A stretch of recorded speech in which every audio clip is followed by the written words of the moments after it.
Salutations, ladies and gentlemen. We are back with another game of Age of Empires 3 on Alaska, which, you know what? I don't think is a map that I've shown a ton on the channel. It's not a super common map. I think mainly because there is no trading post line on this map. And, you know, a lot of the ones that don't have TP lines, they just don't show up a ton because trading posts really are, you know, critical for a lot of civs. You think French, Ottoman, Mexico, United States, Germany, you know, even Brits, China, what else? I suppose, those are the big ones. A lot of the vanilla civs really do rely on trading posts, but there are a lot of reasons to like Alaska as a map. Got good hunts. Moose and elk are always a great food source. And they're pretty easy to herd as well. You got some sizable treasures. You got 130 XP. You got 90 wood. You got 80 wood guarded by 3 cougars, which is not too difficult to take. And then, ooh, what's this 4 cougar one? It's 125. Okay, so this is an insane map if you need wood treasures. Because, I mean, there's just so many. And, you know, you can crack shot and kite cougars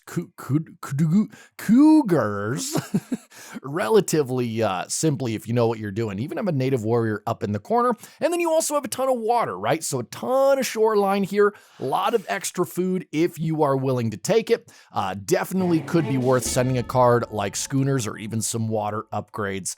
Yeah, so really versatile map. Not really much for natives. You just have the Nootkas. But let's dive in to the player introductions. First shipments are coming in, and in the south of the map, playing in the color red as the Swedish, we have Person making another appearance on the channel. He went with the double torp, sending 3 settlers as his first card, and Carolean Corral is the name of his deck. Okay, so no crazy hack-a-pellet play here. Doesn't even have 5 hack-a-pellets in his deck, but he does have a lot of Carolean upgrades, platoon fire, snap lock.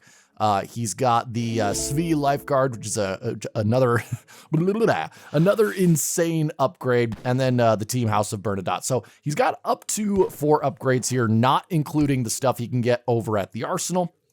So definitely looks like he's going to be going for a heavy infantry spam. Interesting choice against a civ like the Dutch, who are going to be helmed by Antinomy in the north of the map in the color blue. His herding at the start of the game has been pretty poor, actually. You don't want this many villagers around just 1 or 2 animals because it makes their pathing just really, really awkward. You get a lot of villagers getting stuck and driving that moose off. He really needs to do a better job with this herding here. He's got to get these elk in, because if you look at person space, he's got a lot more. Well, actually, he might have killed too many because he's got a lot of animals rotting here. So 2 different forms of herding that may be questionable. Looks like they're just trying to gather some treasures, possibly a treasure contention here. This 90 wood, only 2 cougars left, and it does look like Person and Antimony are going to be circling like vultures, trying to grab that sizable wood. And I mean, Sweden and Dutch both really, really crave those wood treasures. Dutch for that first bank, and Sweden for that that torp spam. But it looks like Naturalist for Person and Antinomy going up with, oh, we have another Logistician build. This guy might have been watching my earlier game with Revnak. Hopefully he plays it better than Revnak. But going up with the early Halberdiers, I don't know why so many Dutch players are doing that now. I really do think Quartermaster is still the way to go. I mean, occasionally I like going Halberdiers, just to kind of shake things up and maybe throw your opponent off.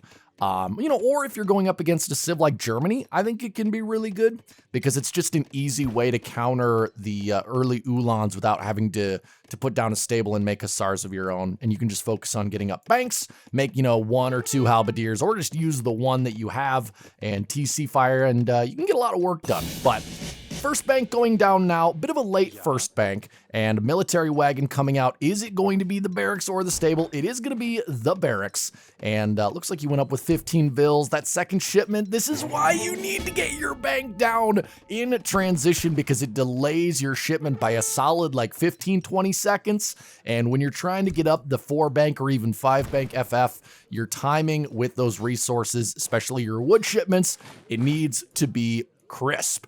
Person already torping up his starting mine. I know a lot of Swede players don't like it when you do that. Interesting play by him. And let's see what he's sending first. He's sending 700 coin, making Karelians all of his villagers on food. So we're definitely not going to be seeing standard Swedish, I don't think. Is he going for some sort of... Oh, he's got an FB. Okay, he's got a double barracks rush coming here from Sweden. Double barracks. I don't know. That seems like an overinvestment unless he can produce. So I thought that this was going to be, you know, gold for an FF, but it looks like it's going to be gold to just pump out double Karelians, which I don't know. Maybe you can catch the Dutch off guard. The problem with going pure Karelians versus Dutch is the fact that they have early, you know, skirmishers. And skirms just, they kite Karelians so well. And unless you have Hussars to chase them down, there's just really nothing you can do about it. And H2 Karelians are pretty weak. I mean, only 150 HP. They do have that 20% melee resistance, but that's not going to be very useful against skirmishers. And so as long as Antinomy gets out just a handful here, but he's making halberdiers. Okay, so all villagers going into the TC. And we're going to see that lack of herding really start to hurt Dutch here because he really only has access to one elk here that he can safely gather in between shooting at these Karelians. He now has switched to skirmishers. Hopefully he did have skirmishers out and then he canceled it. Yeah, he just needs like 3 or 4 here and he should be able to ward off all of these Karelians. And let's see, Dutch sending 700 wood, 600 wood. Okay, interesting. I do see some players do that. I myself always go with the bank wagon. I guess 600 wood is just a little too slow for me. But I mean, certainly could be good. And it does give him extra infrastructure for like, hopefully he puts down a market, maybe a house. Maybe he's just going to go for another bank and be super greedy, but he definitely needs to be getting those skirms out, which he is making now. Person continuing to go double Karelian. He has devoured his 700 gold. And so we'll have to see what comes next here. I definitely think maybe like 3 Hussar. I mean, 2 leather cannons are good too. But if skirmishers get close enough or if they get under the TC, they should be able to take those out. Karelians maybe picking up a villager here. Minutemen being called out. And if he can time this with the skirmishers, this could be good. It's going to be a little bit awkward with the timing. A lot of Karelians going to go down here. Yeah, you only need 4 skirmishers to take out a Karelian, which is just insane. Oh no, kite. Yeah, if these guys get snared, that's going to be really bad for the skirms. He needs these guys. And here comes the Karelian charge, and I think they might be able to catch. Oh, it's a chase. It's a go. God, no. Oh, they just got away. All right. Well, they're going to continue to kite, not quite enough of them to just one-shot a Karelian, but pretty darn close. And are these guys going to do a charge as well? No, I don't think so. What is Dutch going to be doing? Card coming in. He doesn't have Town Militia, which could be really useful. 3 Hussars won't do much. Oh man, what do you send here? I guess maybe you send Infantry Attack? Yeah, this is just a really awkward spot for Dutch. But, I mean, it's not like he's dead. He is sending 3 Hussars now. And a person continuing to go for double Karelian. He's going all in on this rush. And you can see it in his economy. Only 23 Vils and only 80 Torp Pop by the 9-minute mark. That is a bit slow for Sweden, I think. Might even be really slow. And I think Dutch's biggest problem here is he hasn't been building skirmishers, and he doesn't have up a market. If he had up a market, he could have traded a bunch of that extra coin in his bank for food, and he could have gotten out an extra 5 skirms on time quite easily. But now that he doesn't have that barracks, I think he needs to be desperately trying to get a couple of Vils on the periphery. You know, try to get down a military building. Those 3 Hussar wisely not going into those leather cannons just yet. He knows that they would just get insta-killed, and he has been using these 3 skirmishers very well, I will say. They've been doing a lot of damage to this massive Karelians, and we do see the reinforcements really starting to slow down now that the 700 coin has been collected. And all these Hussars are going to catch this leather cannon. Oh, man!